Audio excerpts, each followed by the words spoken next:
tardes a todos los oyentes a este su programa Momento Literario, que llega gracias al Club de Lectura y a Radio Sol de los Andes, por brindarnos este espacio en el que hablaremos de diferentes autores y comentar algunas de sus obras.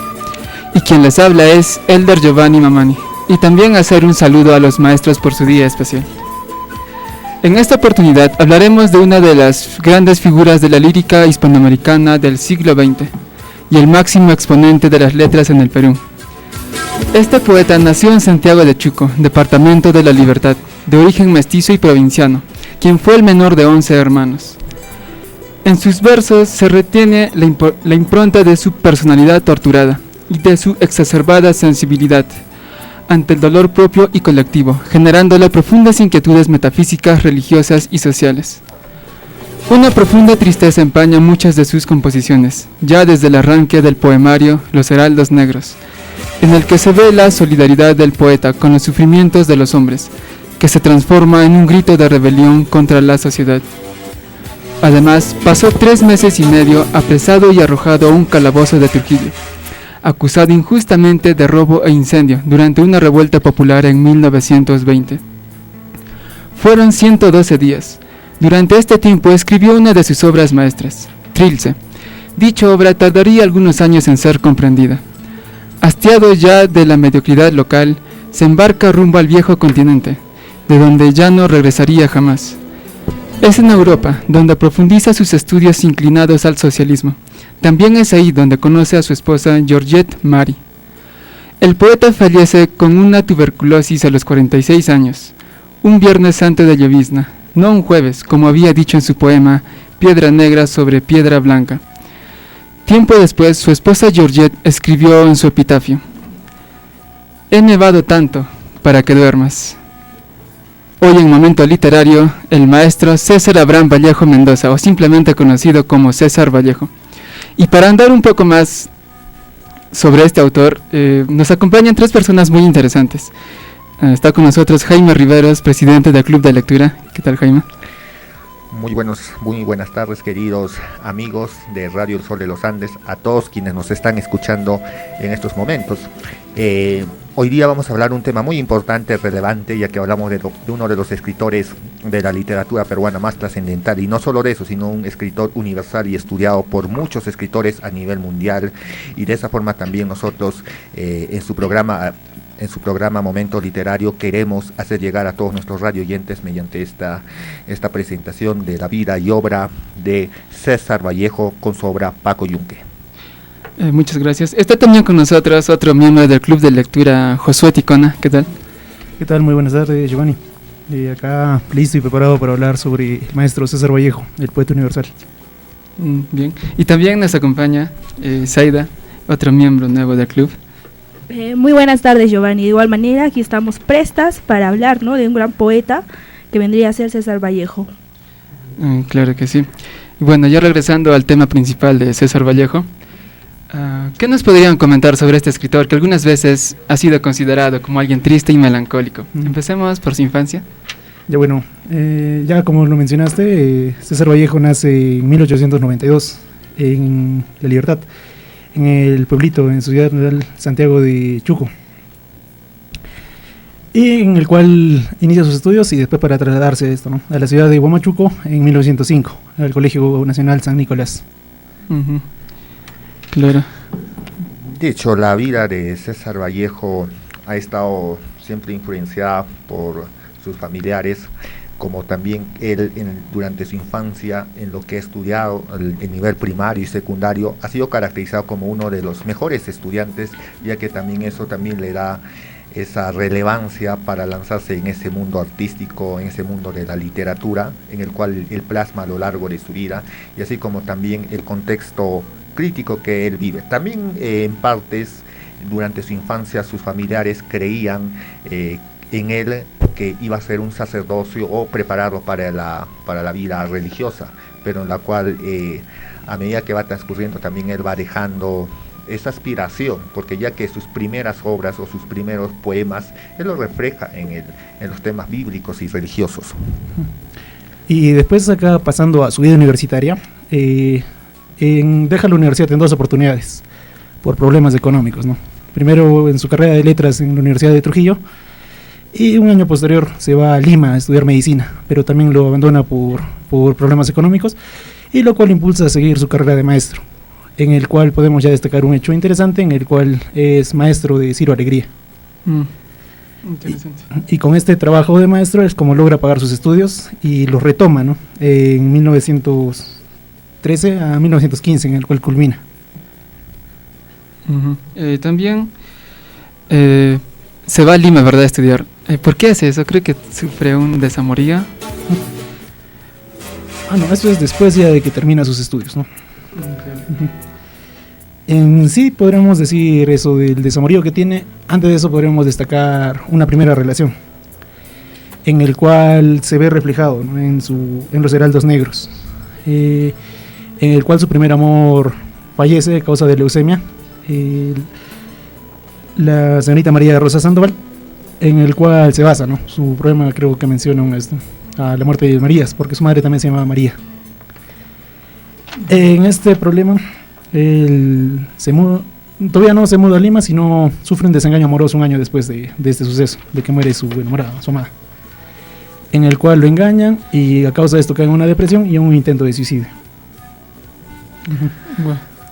Claro, y de esta forma también que dentro de ahí es también la compleja situación que vive César Vallejo dentro de la universidad, y son los factores económicos que no le va a permitir culminar satisfactoriamente sus estudios universitarios, ya sea primero estudiando en la Universidad Nacional de Trujillo y después estudiando en la Universidad de San Marcos la carrera de medicina, pero que esta también va a ser por otro motivo que no va a causar cierta expectativa para él y en la cual él también va a dejar, pero que frente a esta vida tan compleja que vive el poeta, también él no solo se va a amilanar, sino que también él va a caer en esa depresión profunda, pero que también a ello va a buscar una solución de cómo vivir y de cómo también estar al frente de la vida y estar bien parado.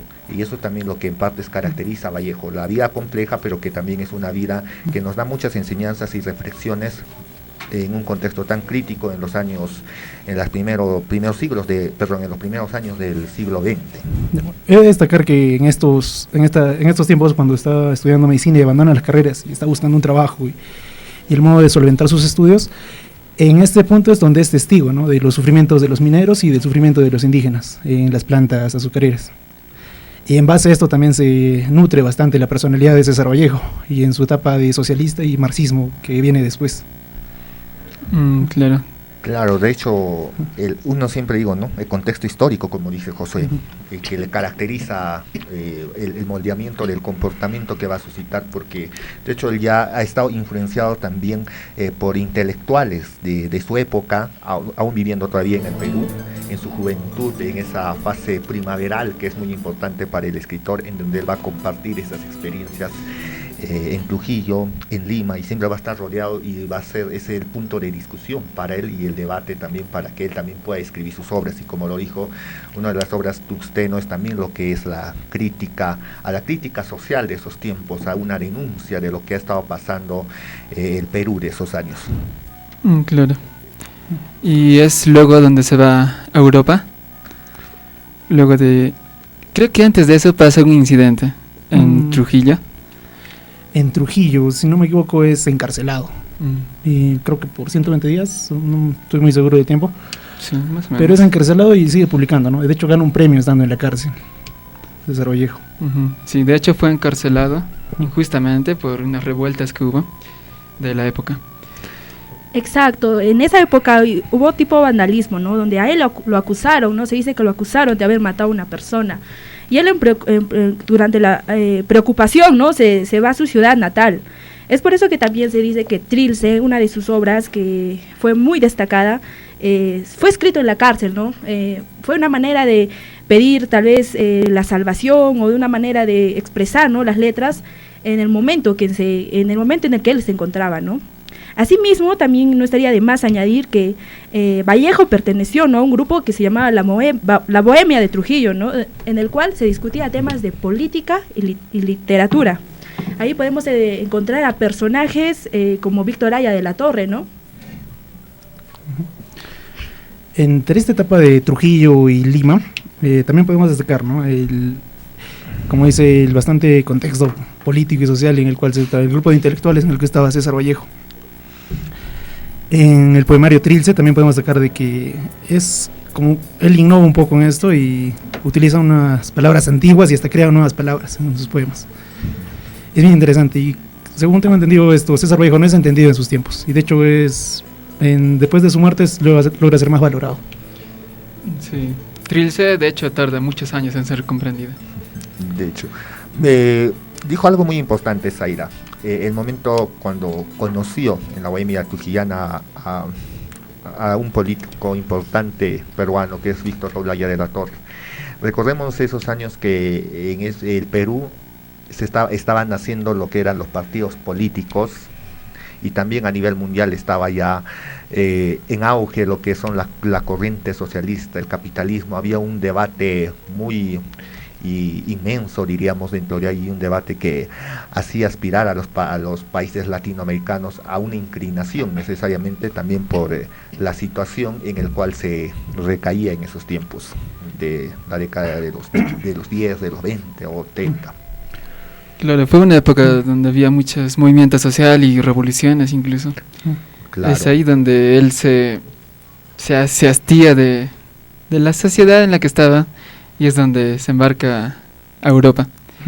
Bueno, antes de pasar a Europa, algo que podemos destacar también es su etapa de maestro, que inicia en Lima, desde Trujillo y Lima. Y de hecho en Lima llega a ser director del colegio, ¿no? Hasta que ya se ve enredado con un mamurillo también juvenil y lo terminan votando por estar con una de las alumnas.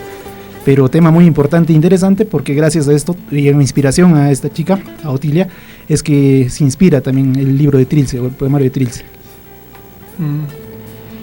Interesante. Bueno, ahora sí pasemos, creo, al esto, ¿no? A Europa. A la parte de Europa, que ya un poco César Vallejo, cansado del Perú, decide irse a París, ya para nunca más regresar, que es, creo, lo más alarmante, ¿no? Sí. Pero aún así sigue trabajando y colaborando con revistas peruanas. Sí, al llegar creo se va con unas ahorras y no tiene una buena vida, sino que trata de sobrevivir ahí escribiendo artículos para el comercio o revistas de Perú, creo era básicamente, o también artículos de ese lugar, ¿no? En este tiempo él deja ya su vida de literatura y se dedica más a ser editor de revistas. Claro. Sí, ciertamente no le va muy bien, económicamente está muy medido. De hecho, la situación también que vive Vallejo es también sortear nuevamente la vida en España, en Francia, porque recordemos que cuando él vivía colaborando externamente, diríamos, con revistas o periódicos en el Perú, también él cumplía la labor de traducir al español las obras escritas en francés, y eso también da también ese alcance de que él no ganaba el dinero suficiente para tener una calidad de vida digna o para tener las necesidades que él pueda cubrir. Entonces en eso va a estar también sorteando Vallejo en su estancia en Europa, ya sea en Madrid, en Francia. Y bueno, en esta parte donde Vallejo en Europa es donde, bueno, él se va en 1823 a Europa, a la edad de 31 años. Y eso de 1827 se empieza a acercar más al marxismo y viaja a Rusia y se empieza a entablar más relación con el Partido Socialista. Que esto influye bastante en los libros que publica desde ese momento, ¿no? Como tenemos la obra de Tungsteno y la propia obra que vamos a hablar más tarde, que es la de Paco Yunque. Exacto. Asimismo, se cuenta, ¿no?, que en 1937, cuando Vallejo estaba en París, se encontró con el poeta chileno, ¿no?, Pablo Neruda, en una cafetería. Se dice que ambos compartieron ideas y una conversación, ¿no?, respecto a lo que vendría a ser los temas de literatura y política, dejando una impresión, ¿no?, entre ellos de admiración, ¿no?, duradera. Claro, ese acercamiento más que todo es que comparten con el tema de la poética, ambos son escritores y que también ambos en sus países también tienen un paralelismo en la historia que ambos comparten dentro de ello y que también, como dijo nuestro amigo Giovanni, los movimientos sociales van a estar en auge y los escritores de ese tiempo no se van a alejar de la realidad en que viven, sino también van a ser parte de ella y van también a encontrar yo diría una postura, un acercamiento y hasta incluso el apoyo que se necesita de esos tiempos. Así es. También, no sé si no estoy seguro, pero creo que se ha topado con Picasso. O es de otro autor, no sé. En sí hay versiones, dice que sí se llegaron a conocer, y otras versiones dice que en realidad Picasso se ve inspirado después de la muerte de Vallejo por todas sus proezas y por toda su vida. Y en base a eso creo que hay unos bocetos que él realiza, ¿no? Pero no se sabe la versión real, solo hay versiones. Claro, también su padre murió cuando él estaba en París, ¿no? Y sufrió como una tristeza. Y sí, la tristeza es natural del hombre, decir que no es, yo creo que es algo que quebranta nuestros sentimientos, y hablar del padre es como un tema que él está parte en su vida. Claro. Es ahí también en Europa donde conoce a su esposa, Georgette. Sí, es ya su segunda esposa, ¿no? Y la esposa ya final, la que le acompaña hasta el día de su muerte, a Georgette Philipford. Esto es en 1829 y la conoce a la edad de los 37 años. Sí, creo que era su vecina, ¿no? Del frente. Y sí, también muy culta. Y eso es la de su esposa, la que publica en compañía de un amigo, termina publicando todas las obras póstumas de César Vallejo. Así es. Y es también la que inspira, la que hace que el escritor le empuje para adelante y él no puede estar solito, porque mayor parte también, si hablamos de sus poemas, dentro de ello siempre él anda hablando de cuán duro es la vida, y también en parte que cuán significativo también puede ser para él al encontrar a Georgette, su compañera, que le acompañó hasta los últimos días de su muerte, ¿no? Tal es el caso que escribe Los Heraldos Negros, un poema bien característico y conocido acá en la literatura peruana y literatura universal, en la cual narra los sufrimientos del hombre, la cual él habla, ¿no?, de que hay golpes en la vida tan fuertes, yo no sé, y eso de entender pues por qué vienen esos golpes. Tampoco está que viene de la nada, sino hay algo, un trasfondo que dentro de ella acompaña. Dato interesante de acá, como Jaime lo menciona, de su pareja Georgette, es de que por estas épocas, de un trabajo cómodo que tenía como editor César Vallejo, termina siendo despedido. Y entre esta crisis que está, retoma recién otra vez escribir novelas y literatura y poemas, porque estuvo un buen tiempo sin escribir y solo siendo editor para revistas. Entonces Georgette ha sido como que un impulso, en cierta forma, a otra vez recuperar esta parte literaria de César Vallejo. Claro, y también se dice que después de ello, de que conoció a Georgette, César Vallejo nunca dejó de escribir, siempre estuvo escribiendo, siempre le gustó y era también parte de su vida, como un hecho de querer buscar en ello significado, de ello en querer encontrar lo que le gusta, que es el escribir. Claro, y también se le menciona a él como un autor melancólico y triste. ¿A qué creen que se debe esto?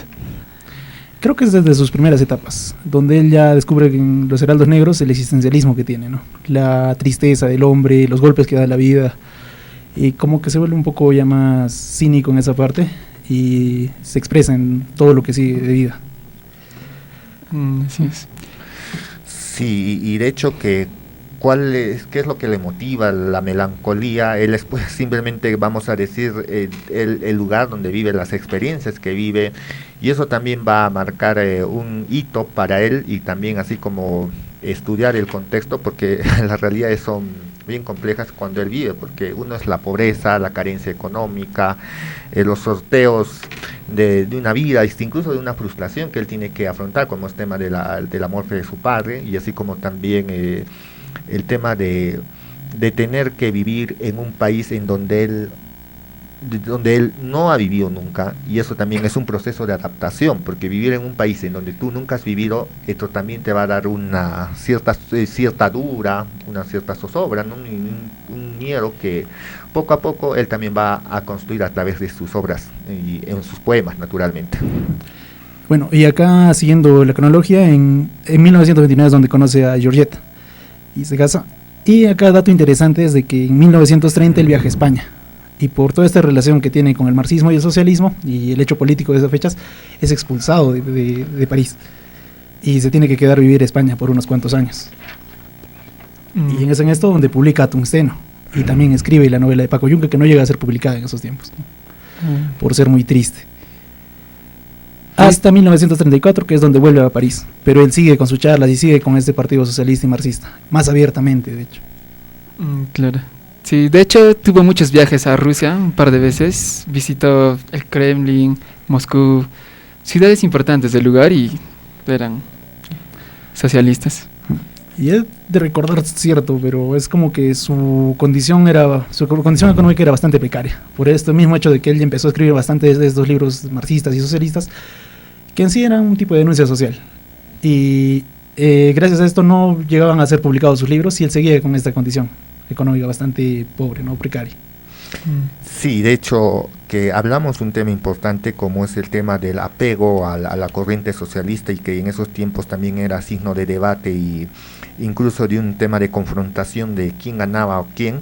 Hablemos también de esa misma línea, que resulta que el 18 de abril, él cuando envía una carta, envía a Rusia y dice que, y ahí expone los motivos de la situación de América Latina en la que viven, y así como también él relata que hoy hay que vivir una sociedad, hay que vivir una revolución en sociedad, en conjunto, en colectivismo. Entonces él pensaba que eso era también una parte de la solución que él podría encontrar, y decía también unirse a todos los países, invocaba en ese sentido por su apego más que todo, y dentro de ahí también recalca que no podemos vivir en individualismo, porque ya que esto trae más desigualdad. Entonces eso es que también en partes a él le nace escribir estas cartas que envía el 18 de abril de 1928. Interesante. Asimismo, cabe recalcar, ¿no?, que Vallejo se encontraba, dicen, en España durante la Guerra Civil. Hay que recalcar que la Guerra Civil en España se dio en los años de 1936 a 1939, ¿no? Se cuenta que Vallejo presenció, ¿no?, de cerca los horrores y la violencia de la guerra, lo cual influyó en su escritura posterior, reflejando el sentido de angustia y desolación en algunos de sus poemas, ¿no?, que lo publicó posteriormente. Sí, de hecho para Vallejo, leí por ahí que el hombre siempre es estático, y para no estar estático pues tiene que moverse y salir de su zona de confort, y por eso él también estaba muy relacionado con eso del socialismo y querer hacer revoluciones, ¿no?, movimientos. Es buena historia. Yo creo que es la fiebre más que todo que mueve, ¿no?, a Vallejo, y como también citando a Pablo Neruda, uno de los escritores premios Nobel y trascendentales a nivel mundial. Ambos comparten la misma ideología, claro, con diferentes perspectivas o particularidades que en ella va a acompañar, porque en la Revolución Española, que se data antes de la Segunda Guerra Mundial, va a haber ese acercamiento entre los dos escritores más trascendentales de América Latina en esos tiempos, porque ese acercamiento se da también con líneas de compartir, y así como también de las denuncias, las quejas que va a haber en esos tiempos, porque recordemos que la Revolución Española para César Vallejo era el signo de romper ese esquema social o esa estructura política, económica que se había estado estableciendo en ese tiempo en España, para implantar un nuevo modelo, una nueva forma de vida a través del socialismo. Por eso es que también ese acercamiento de que Vallejo dice que hay que apoyar a la Revolución Española, porque también se va a abrir una nueva sociedad, una nueva forma de vivir, y de esa forma también va a influenciar a los demás países. Entonces ese es el fin que comparten también ambos escritores por temas, si hablamos en temas de política, y es también la coyuntura que va a marcar ese acercamiento de Vallejo y Neruda al apoyo a la Revolución Española. Así es. Este autor es interesante también porque, a pesar de tener esa melancolía y ese sufrimiento de la tristeza del hombre, trata de hacer un cambio y hacer movimiento. Es muy interesante, la verdad. ¿Algo más que agregar? Exacto, hablar de Vallejo implica reconocer su importancia en la literatura, ¿no?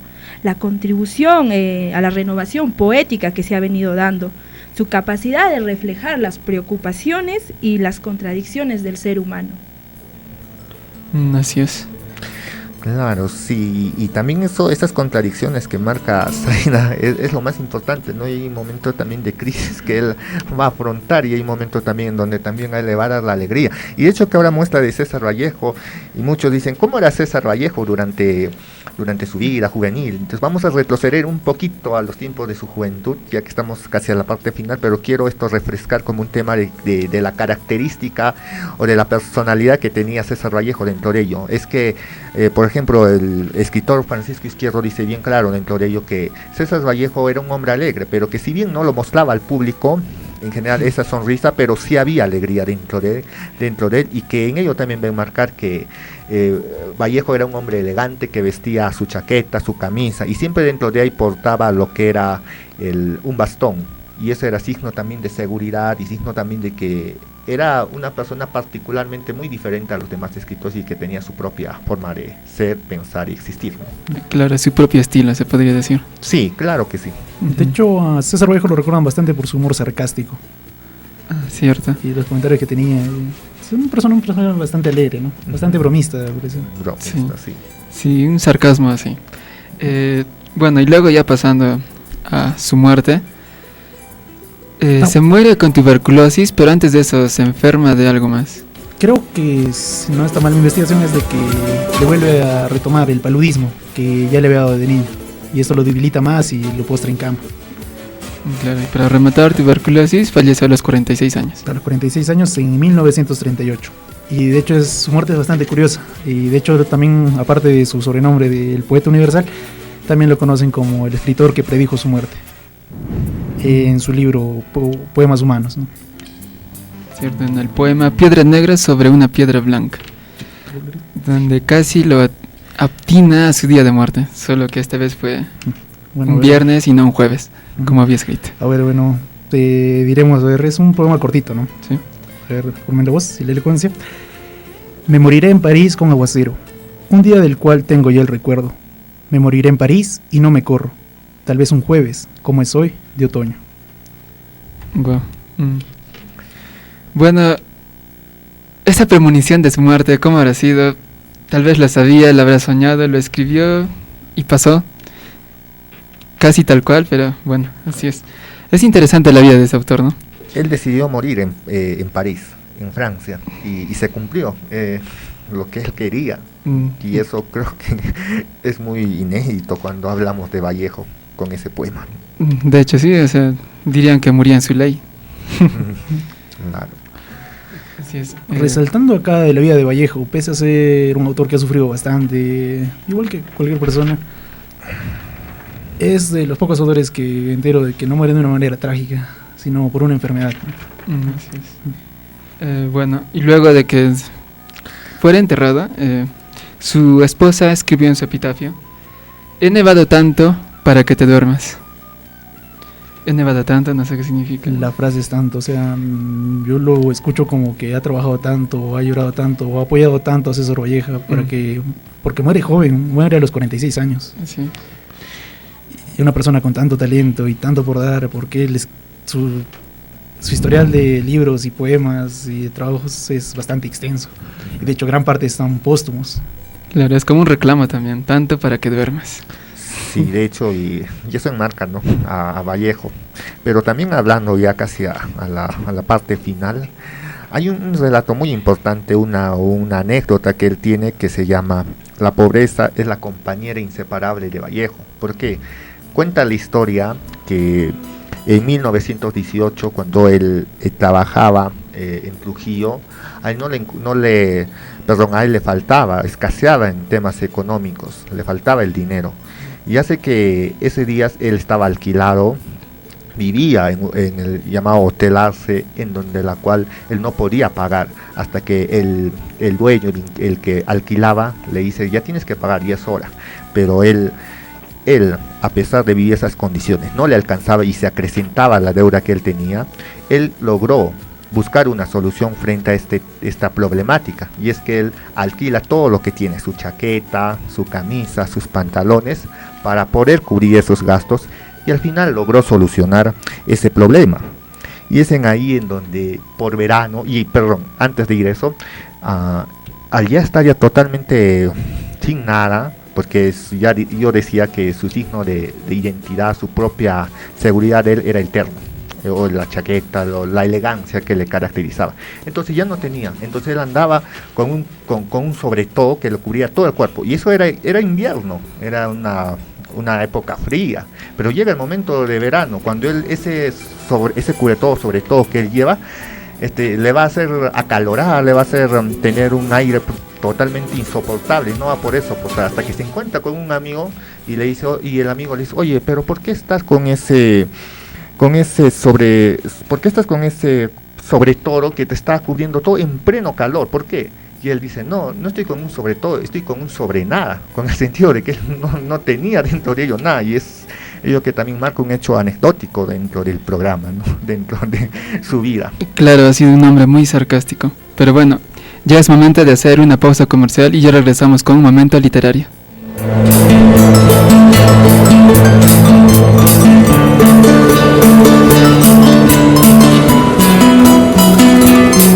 Sol de los Andes.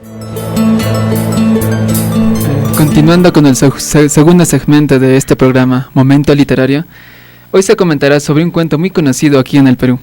Se trata de Paco Yunque, escrito por César Vallejo.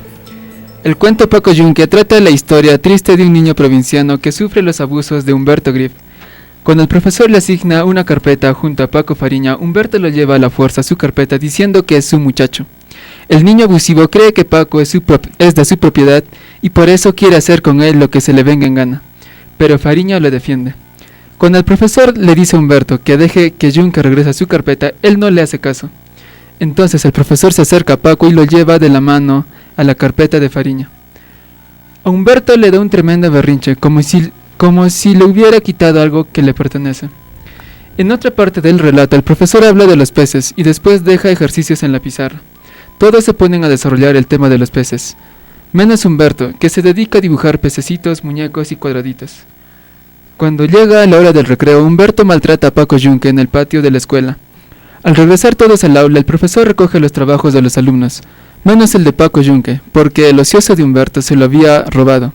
Al final del cuento, Humberto es premiado como el mejor del primer año y Paco Yunque termina llorando con la cabeza agacha. Y bueno, para comentar este cuento también nos acompaña Josué. Mucho gusto. ¿Qué tal a todos los radioescuchas? En este momento vamos a tratar de hablar mejor sobre el cuento de Paco Yunque, ¿verdad? Acompañado de, obviamente, todos los miembros del Club de Lectura. Y para esa intención vamos a narrarles la primera parte del cuento Paco Yunque, ¿no? Pero antes, ¿tienen algún comentario sobre este relato? Bueno, hablar de Paco Yunque es una de las obras más conocidas y de hecho antologadas, ¿no?, de Perú y de la obra de César Vallejo. En Perú, ¿quién no conoce esta historia o quién siquiera no ha escuchado el nombre? Curiosamente fue escrito como un cuento para niños. Curiosamente. Y de hecho, como mencionábamos antes, en la vida de César Vallejo no fue publicado, precisamente porque le piden un cuento para niños y el editor se da cuenta que este cuento es muy triste, ¿no? Demasiado. Y el final es demasiado triste. Es más, lo prohíben, como mencionaste en el primer segmento. Bueno, por esa razón vamos a narrar el primer párrafo nada más. Así es. Paco Yunque. Cuando Paco Yunque y su madre llegaron a la puerta del colegio, los niños estaban jugando en el patio. La madre le dejó y se fue. Paco, paso a paso, fue adentrándose al centro del patio, y con su libro primero, su cuaderno y su lápiz, Paco estaba con miedo, porque era la primera vez que venía a un colegio. Nunca había visto tantos niños juntos. Claro, Paco se ve abrumado y nervioso porque está asustado porque no sabe cómo comportarse. La primera impresión que nos da César Vallejo es que Paco es un niño solitario, porque nunca había visto niños juntos. Claro, porque viene de una educación del campo y recién viene a la ciudad y de hecho le sorprende y la nevada tanto ver a tantos niños jugando y es como para ellos es tan fácil, cómo ellos lo pueden hacer, yo no puedo hacer eso, ¿no? Así es. Se nota la timidez que tiene y el susto que tiene y de hecho la incomodidad también porque se quiere ir pronto del colegio. Se incomoda bastante, ¿no? Y con lo sucedáneo del cuento se da cuenta que esa incomodidad persiste hasta el final. Y yo creo que también sufre lo que es la crisis de adaptación, que es muy parte importante recalcar, porque al no estar adaptados y también parte del cuento dice que él no... en el lugar donde él vive es un lugar de la naturaleza, muy silencioso, y en el cual abunda, yo creo, la parte muy importante que es la soledad para Paco Yunque, pero que él, al estar ya en la escuela, ve lo contrario, lo opuesto, que es el bullicio, la algarabía de los niños, y en el cual él está asombrado. Yo pienso que está un poco más ya, diríamos en un término de, ¿cómo se le diría esta palabra? Totalmente, yo perturbado, ¿no? Porque es el campo en el que él no va a estar ahí conforme. Claro, fue como un shock. Y Un shock, claro. Bueno, ya pasando, cuando ingresa a clases, conoce a Paco Fariña, quien le pregunta mucho, y Paco Yunque solo se queda callado, escuchando, y ya. Y es ahí donde también llega tarde Humberto Grif. Llega tarde y el profesor no le castiga. Sí, acá creo que ya en la presentación de 3 personajes, ¿no? En Paco Fariña, que vendría a ser el defensor, o el primer amigo, el segundo Paco. De ahí conocemos al profesor, que se retrata bien los profesores de esos tiempos, los profesores de antaño, que tenían un tono bastante militar y bastante estricto, porque el hecho de que apenas entra en clase, todos los niños se acomodan sus carpetas y se sientan, como se solía hacer en antaño. Y de hecho sí se nota la tonalidad del docente, ¿no? Que es tiene un tono bastante militar cuando habla. Así es. Y también conocemos a Humberto Grips, que llega tarde y todavía llega de frente a molestar a Paco Yunque, que está sentado al costado de Paco Fariña. Claro. Humberto Grif, su padre era el alcalde y dueño o terrateniente, creo, de algún ferrocarril. Por eso creo que todos le tienen respeto a él.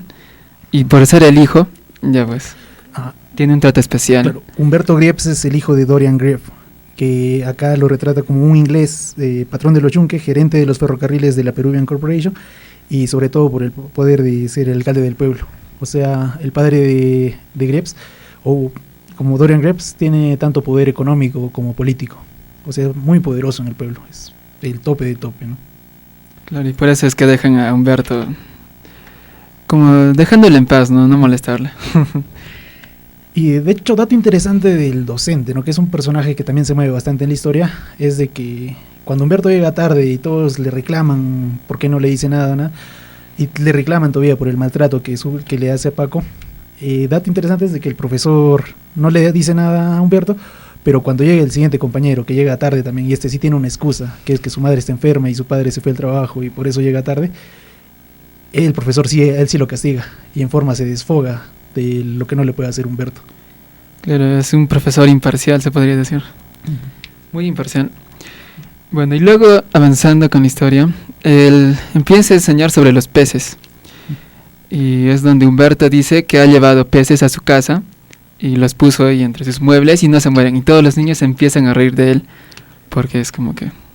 Claro, Humberto Grips es un mentiroso nato y es igual que lo que un niño inocente, ¿no? Que dice, se le viene una idea en la mente y dice, sí, yo tengo, y porque su padre es poderoso, mi papá puede hacer que los peces respiren en el agua. Y de hecho, todos se lo toman a broma. Y como respondíamos, comentábamos, creo que los alumnos representan a la masa, ¿no? Al pueblo en sí. Claro. Paco Yunque, ¿quién representaría? Al pobre, a los indígenas, a la parte lastimada y a la parte abusada de esto, ¿no? De este concepto socialista que teníamos. Ya vimos que César está Vallejo. bastante influenciado César Vallejo. Bueno, el ¿qué? Proletariado, tal El vez. proletariado. La prole. Ujú. La prole. Aparte de eso, cabe recalcar mucho de que Paco Yunque es un hombre bastante literario, o sea, literal, en el sentido estricto de la palabra, ya que el yunque es un pedazo de metal donde se hacía el hierro, se forjaba el hierro. Entonces yunque simboliza eso, ¿no? Un niño que le dan golpes y golpes y golpes, y sirve prácticamente para tener esos golpes en su vida. O esa es la idea que nos da César Vallejo en el cuento. ¿Qué opinan, chicos? Como que ha nacido para eso. Como que nació para eso, para los golpes, lo cual es algo muy duro de decirlo. Precisamente, y un poco hablando de cómo es Paco Yunque, de la personalidad que tiene, destaca de que él no solo es abusado, ¿no? por Humberto Grips, también sufre de la dura educación de esos tiempos por parte de sus padres, ya que el que le enseña a escribir y a leer y todo lo que sabe, porque según el cuento, Paco Yunque es un niño muy inteligente, pero el que le enseña todo esto es su padre. Pero el mismo hecho de que él no habla con amor de su padre, no lo menciona de esa forma, que en el caso de la madre sí, ¿no? Sí menciona que quiere a su madre, de hecho sí tiene esa inocencia que tiene. Sí nos destacaría de que Paco Yunque ha sufrido mucho y viene desde muy jovencito y esta personalidad que él tiene de ser, como tú dices, el Yunque, el que lo paran golpeando. El que recibe. Claro, y de hecho es cuando salen al recreo donde es maltratado y humillado frente a muchos alumnos por Humberto. Y se arma, y en base a esto se arma una revuelta, una pelea. Bueno, asimismo también el cuento nos muestra, ¿no?, el desamparo y la soledad que sufre Paco Yunque, ¿no? Es importante destacar este aspecto, ¿no? Porque él ya busca tal vez la comprensión, ¿no? Y que no lo logra tener de parte ya sea de sus compañeros y también el maestro, ¿no? No logra tener ese amparo quizás de ellos, ¿no? Así es. Y cuando es maltratado frente a todos, Paco no hace nada y solo se pone a llorar y hace que todo se alarme, no sé, hace una revuelta y ni un profesor se da cuenta y eso es curioso. Mira, acá extrayendo un extracto del cuento que nos retrata bastante el pensamiento de Paco Yunque, ¿no? Donde dice, Yunque empezó a fastidiarse, ¿a qué horas iría a su casa? Pero el niño Humberto le iba a pegar a la salida del colegio. Y la mamá de Paco Yunque le diría al niño Humberto, no niño, no le pegue usted a Paquito, no sea tan malo. Y nada más le diría, pero Paco tendría colorada la pierna de la patada del niño Humberto. Y Paco se pondría a llorar, porque al niño Humberto nadie le hacía nada, y porque el patrón y la patrona le querían mucho al niño Humberto, y Paco Yunque tenía pena, porque al niño Humberto le pegaba mucho. Todos le tenían miedo al niño Humberto y a sus papás. Todos. El profesor también, la cocinera, su hija, la mamá de Paco, el Venancio en su mandil, la María que lava las vacinicas, quebró ayer una vacinica en 3 pedazos. Le pegaría también el patrón al papá de Paco Yunque. Qué cosa fea era esto del patrón y del niño Humberto. Paco Yunque quería llorar. ¿A qué hora acabaría de escribirle el profesor en la pizarra? Y se ve bastante, ¿no?, la personalidad de Paco Yunque, porque él es consciente de su situación. Sí, así es. A su corta edad.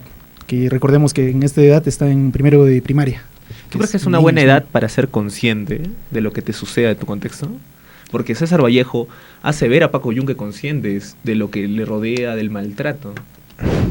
¿Ustedes creen, chicos, que es una buena edad para que un niño ¿Lo lea? no que lo lea, sino de que sea consciente de que el maltrato le sucede? O sea, se da de ciertas cosas se da cuenta de maltrato, pero no sabe de dónde viene o por qué. Solo sabe que es maltrato. A lo que decía que Paco Yunque, tanto de ser golpeado y de tanto martirio, ha perdido esa rebeldía propia que cada ser humano tiene. Y de que él no quiere rebelarse. Y simplemente llora y llora. Es parte de la imaginación del lector que se pregunte si en algún momento Paco Yunque fue rebelde. Porque aproximadamente tiene una edad de 12 años. Paco Yunque. No cita la edad. No cita la edad. Sí, solo dice que es primero de primaria. Primero de primaria. Primaria, unos 6 años aproximadamente. Sí. Un niño tranquilo en todo caso. Tal vez haya sufrido violencia familiar porque se ve que desde antes ya está con eso de sumiso, tímido, no responde, tranquilo. Jorge Basadre hablaba del síndrome de vasallaje, del vasallaje campuno, o en las regiones que supuestamente habían sido avasalladas anteriormente. Bueno, una característica puede ser esta también. Sí, claro. Y eso se ve bastante retratado, ¿no?, en esta escena del recreo, donde Humberto Griebs apenas sale del recreo, lo pone de cuclillas o de rodillas a Paco Yunque y le empieza a saltar y en cada salto le empieza a dar una patada. Y nada hace nada. Hasta que son 20 patadas y Paco Yunque por el dolor ya no aguanta y empieza a llorar. Y se ve, y es una escena muy interesante. Y ya pasando a la siguiente escena y la de final del cuento, que es el robo del trabajo de Paco Yunque. Así es cuando el profesor recoge los trabajos y el de Paco Yunque no está, porque Humberto lo había robado y encima llega el director y lo felicita con Humberto. Le dan el cuadro de honor, me parece. Y esta escena es bastante retratada y creo que también es como una gran denuncia de César Vallejo, ¿no?, a la actualidad. Que Humberto cree ser el poderoso, el rico, le roba el trabajo al que sí lo hizo, al que tuvo el talento de hacerlo y lo hizo bien, tanto que es felicitado y lo quieren poner al cuadro de honor Humberto Griebs a causa del trabajo de Paco Yunque. Y eso es un retrato, lo que quiere retratar, ¿no?, César Vallejo, de lo que sucede en ese contexto social. Claro, ¿no?, a través de la historia de Paco Yunque se puede apreciar, ¿no?, lo que vendría a ser, cómo lo discriminan, ¿no?, cómo lo tratan de manera despectiva por su condición social y económica, ¿no?, a Paco Yunque. Lo que esto genera ya problemáticas, ¿no? Lo que el autor quiere reflejar es la problemática social que se presentaba en esa época, ¿no? Y que también en la actualidad en algunos lugares también se presenta. Sí, de hecho, si hablamos en el tema la, de la premiación injusta a Humberto Griep, también habría que analizar que el punto muy importante que es el del cuaderno, porque hasta donde tengo entendido en la obra sí cita el cuaderno y hay en partes que cita también que Humberto Griep arrancó la hoja. ¿Y cómo tú puedes arrancar la hoja y presentarlo como la tuya? Porque todos están escribiendo en un cuaderno.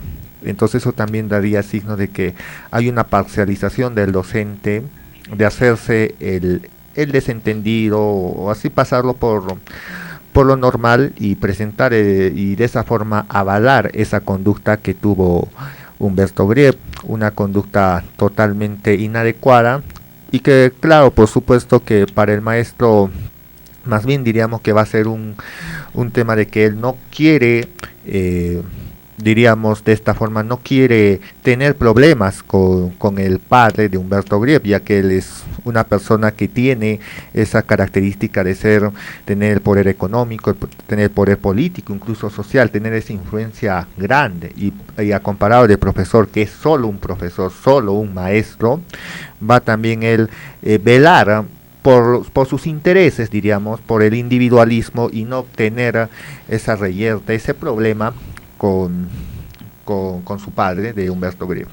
Claro, tal vez de eso depende su trabajo y no quería perder eso. Como vemos ahorita en el cuento, y ya si los audioscuchas se animan a leer el cuento y a analizarlo, vemos que César Vallejo acá no busca contar una historia, ¿no? Porque en sí no tiene un inicio, no tiene un final, sino busca probar una idea, el cual es de que los ricos siempre abusan de los pobres. Y es un poco extremista, de hecho, los cuentos. Y sus personajes un poco carecen de personalidad, porque son bien extremistas. Estamos Humberto Griep como que es el niño malo, el niño abusador, el niño rico, que esa es su personalidad, es el detestable de la historia. Y también por otro lado tenemos a Paco Yunque, que es el niño indefenso, inocente, humilde, que es la otra parte de la historia, es bien extremista. No tiene más personalidad los otros personajes. Y acá tenemos otros personajes secundarios, como que sería Paco Fariña, el profesor, y ya que yo lo pondría a los demás compañeros como un quinto personaje, que sería la masa, ¿no? Que no participarán directamente, pero tienen una participación de risas o de acompañamiento, o de cómo reaccionaría un pueblo. De aprobación. De aprobación hacia los extremos, ¿no? Sí. Porque bien están de parte de Paco o bien están de parte de Humberto. O algunos neutramente solo viendo lo que pasa y más no actuando, no siendo ahí parte de ello, ¿no? Y hay eso que también hay un conflicto dentro de la escuela, porque también eso se ve en diferentes espacios, ya sea cuando está el profesor dando clases y se da cuenta de que Griep llega tarde y todos actúan con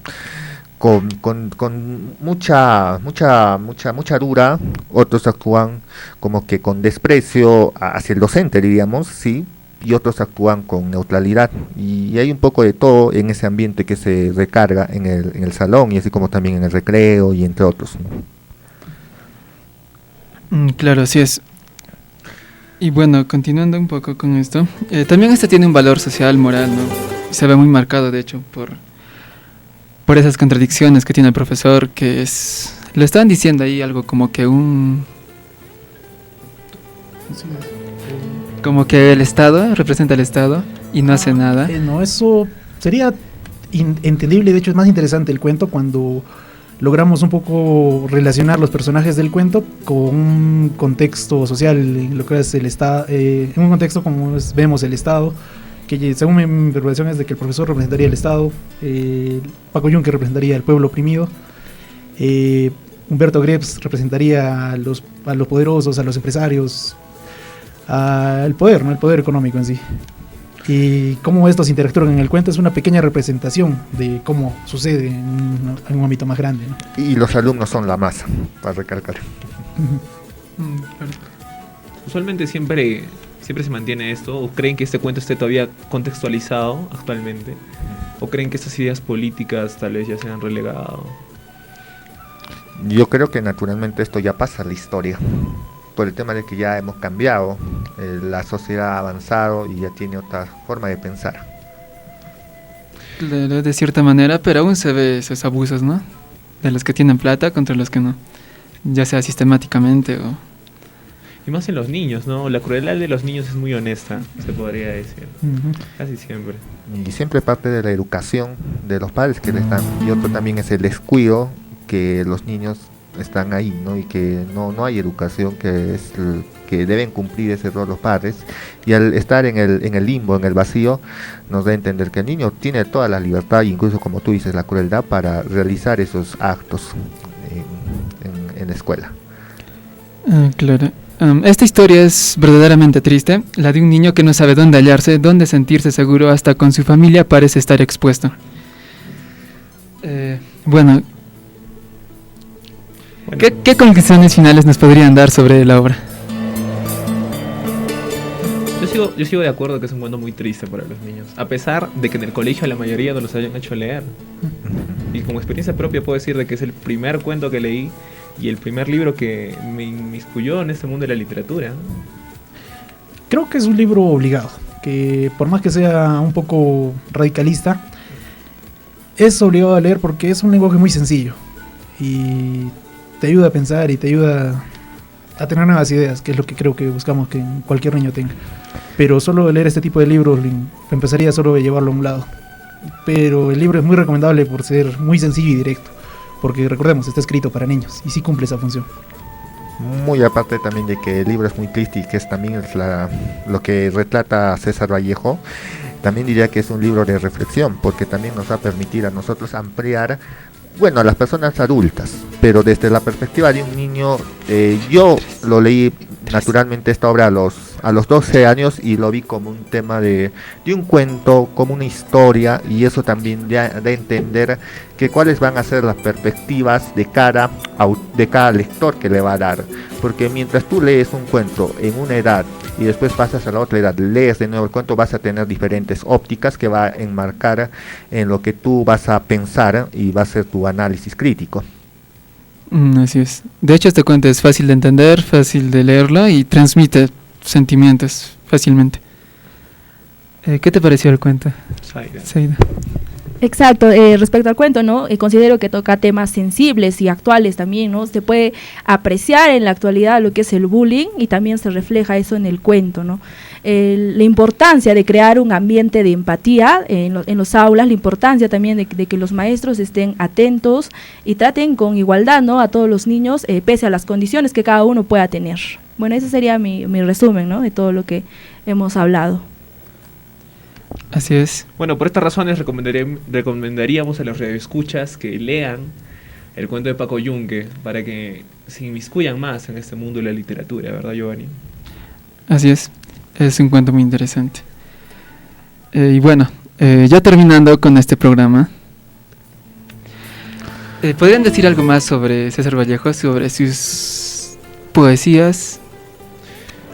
Tal vez podríamos aplazarlo para un próximo programa. Y queremos ver las interacciones en Facebook, que nos sigan en el Club de Lectura Juliaca en Facebook.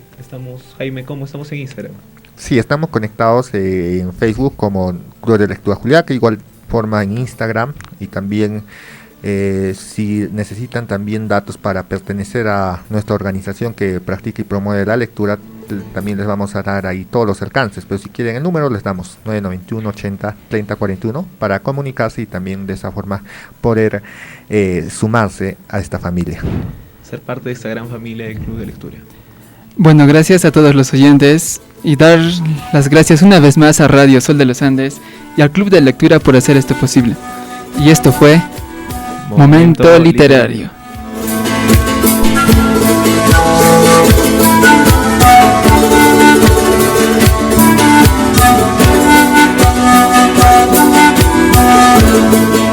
Sol de los Andes.